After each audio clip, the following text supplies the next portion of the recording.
বন্যায় ক্ষতিগ্রস্ত ভাই বোনদেরকে কিছু উপহার সামগ্রী নিয়ে দিয়ে আসার সময় আমরা কিছু সমস্যার সম্মুখীন হয়েছি। যারা ভাবেন যে রাস্তার মেন রাস্তা থেকে ত্রাণ সামগ্রী দিয়ে দিবেন, তারা কিন্তু ভুল করছেন। সেখানে প্রচুর মানুষ ত্রাণ পাচ্ছে। যেটা করবেন, যে কোনো এলাকায় গেলে একেবারে প্রত্যন্ত গ্রামে চলে যাবেন, যেখানে অনেক পানি রয়েছে, হোক বুক পরিমাণ বা কোমর পরিমাণ। আপনি এত কষ্ট করে ত্রাণ টাকা সংগ্রহ করে কিনে নিতে পারবেন। এই পানি এইগুলো যদি সঠিক মানুষের কাছে পৌঁছে দিতে না পারেন, তাহলে কিন্তু সমস্যা থেকেই গেল। এজন্য আপনারা টিমে কিছু মেম্বার থাকবেন যারা সাঁতার পারেন, এবং ভিজে হলেও, নৌকা না থাকলে নেই, আপনারা ভিজে হলেও সেই ক্ষতিগ্রস্ত অ্যাকচুয়াল মানুষের কাছে ত্রাণ বা উপহার সামগ্রী পৌঁছে দিতে পারেন।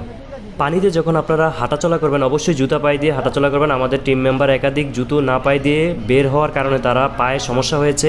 কারণ হচ্ছে পানির নিচে অনেক ধরনের বিভিন্ন সামগ্রী থাকতে পারে, যেটা আপনার পায়ের জন্য ক্ষতিকর। এজন্য জুতা পায়ে দিয়ে অবশ্যই বের হবেন, এবং বিভিন্ন স্থানে অ্যাকচুয়াল মানুষ খুঁজে খুঁজে প্রয়োজনে গ্রামবাসীর সহযোগিতা নেবেন।